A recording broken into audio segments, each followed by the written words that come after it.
we're going to be doing a kind of live movie, dude. So, Chris. A live movie, dudes.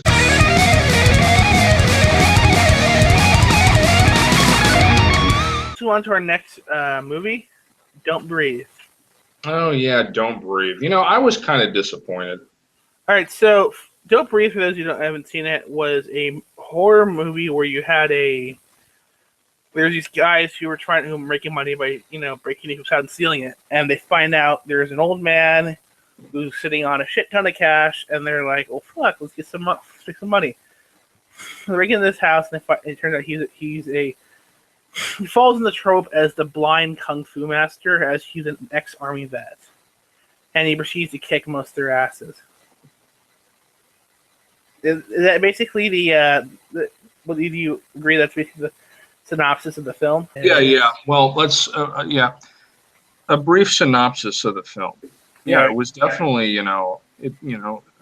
three kids that went around robbing people, and it seems that one guy was kind of being towed around and kind of was in love with the girl in the group. Yeah, so he was sort of in the friend zone, and he looked like he was kind of being used, and they the main leader of the group, and the whole group was being used by another criminal who was having them steal crap out of people's homes. And, all right, so I have the actors now. There was Stephen Lang who played the blind vet. You had Jane Levy as Rocky, who was the girl. You had Dylan, who was also in Nerve, the guy who played the main the sort of love boy, was also played in Nerve as also the friend zone guy.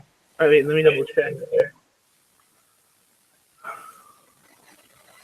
Don't Breathe. No, he's not. I just checked. He's not.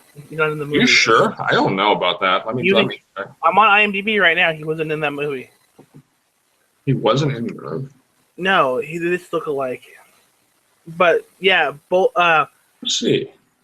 Yeah, I'd share screen with you, but I don't know how to. God damn it. So I mean, obviously, what was your take of the film, Daniel? Give us your opinion. The lowdown. I thought the film was pretty good. I was expecting something. I heard a lot of good reviews. By the way, I was honestly expecting something a lot different and unique, and it was kind of home invasion. It was kind of like People Under the Stairs. Have you ever seen that? It was kind of like, you've never seen People Under the Stairs? No. It's a pretty good film back in the 80s, 90s. And it's kind of like, it's similar plot. People decide to break into a house, and it's really the wrong house to break into. Yeah. I was thinking of something unique. I mean, the film, there was just the whole scene in the basement that was really gross. I thought was totally unnecessary. And totally just didn't fall into the whole gist. It was just so fucking weird and gross, and it was kind of stupid and retarded to a point.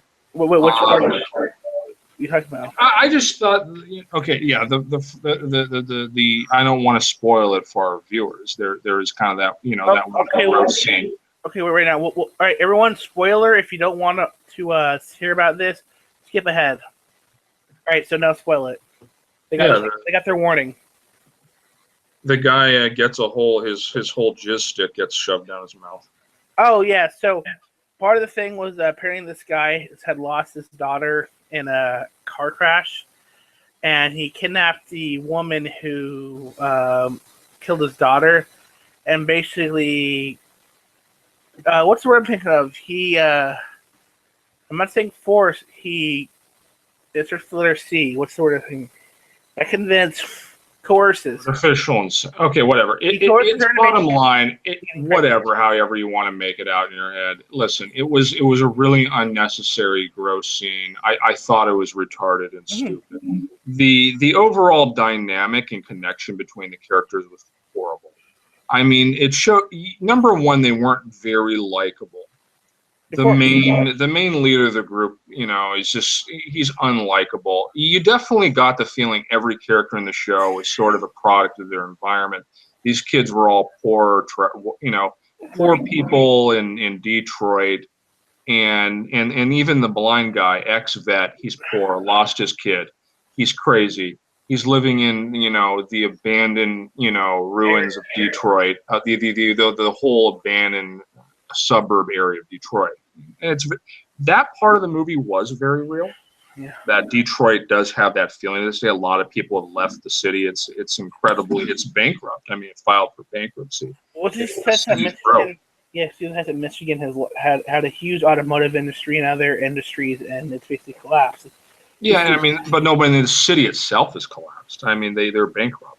They cannot. The services there are. I was watching a show where a lot of the fire departments just allowing those old abandoned homes to burn down when they catch fire, because it just costs money to constantly go in there. But anyways, I felt that they got the whole depiction of Detroit down on the money. But like the dynamic between the characters, you just didn't feel enough sympathy for the setup victims of the whole movie, which were these robbers, were to be the victims of a psychotic, madly driven blind guy in this lone abandoned, this lone dumpy house, creepy house. But it's like you kind of felt sympathetic towards him, and then it's like the girl knew that one. The one of the guys was really in love with her and was kind of using him, and that kind of, it didn't build. I'm just saying, none of the characters were likable. I will say one thing is that the girl was supposed to, the way it's set up, I know the girl was supposed to be more sympathetic because she was the older sister trying to get her younger sister out from. I didn't feel it. Right. It was like, okay, you're trying to get your younger sister out. It's like, I just felt like, okay, if they kept that, yeah, and she kind of, but it's like she was kind of using one of the male characters that I keep forgetting who it was. One of the male characters, the Alex. whole friend, right? She was kind of using him to sort of come into the house, and at one point he quits the whole deal because his dad is the one who runs the security company, which allows him to break into these houses. Right. So and I forget what it was. He's definitely got money. He doesn't have to be doing what he's doing. He's clearly in love with her, and she's clearly capitalizing. Yeah, they were explaining the fact.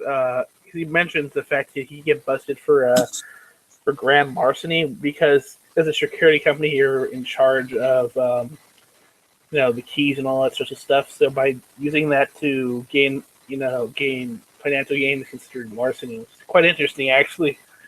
They brought that up. He was talking like nothing more than 10,000. But yeah, I thought it was really good. I don't know. I thought the critics pumped it up, and it didn't really deliver to the amount I wanted it to, and it just kind of came off not so original. The characters were crappy. Yeah, and it was just it was whatever. I was kind of disappointed. Yeah. So yeah, I give it maybe an 8 because it was good, but it wasn't great. It was kind of. I'm giving it maybe a 4 or 3. Maybe not that great. You're maybe right. It's maybe not that great. I'd say maybe a 6. Yeah. For me, it's just I was clearly I had a different expectation. Right. And due to what the critics, how they were viewing it, I think a lot of people in the audience might agree that it sort of delivered under expectations. Yeah, because when we went in, it was fairly empty for the thing. The thing came out on when the fuck did it come out? August. It came out on the August 26th. So I like a good slasherish horror film. I like that genre. I like a good suspenseful plot like that. I just felt like the plot was off. Whatever. I've seen better. But yeah, it could have been better. I've ever seen, but pretty good though. It was good enough. I'd say you could go see it, but I'd wait till it comes out You could go see it, or you can just stay home and watch porn. I'd recommend just staying home watching porn. Yeah, I'd recommend you. Maybe watch a good thriller. You should watch this movie I saw recently, Kill Theory. You know, and I thought it was really good. We'll talk about that one maybe next time.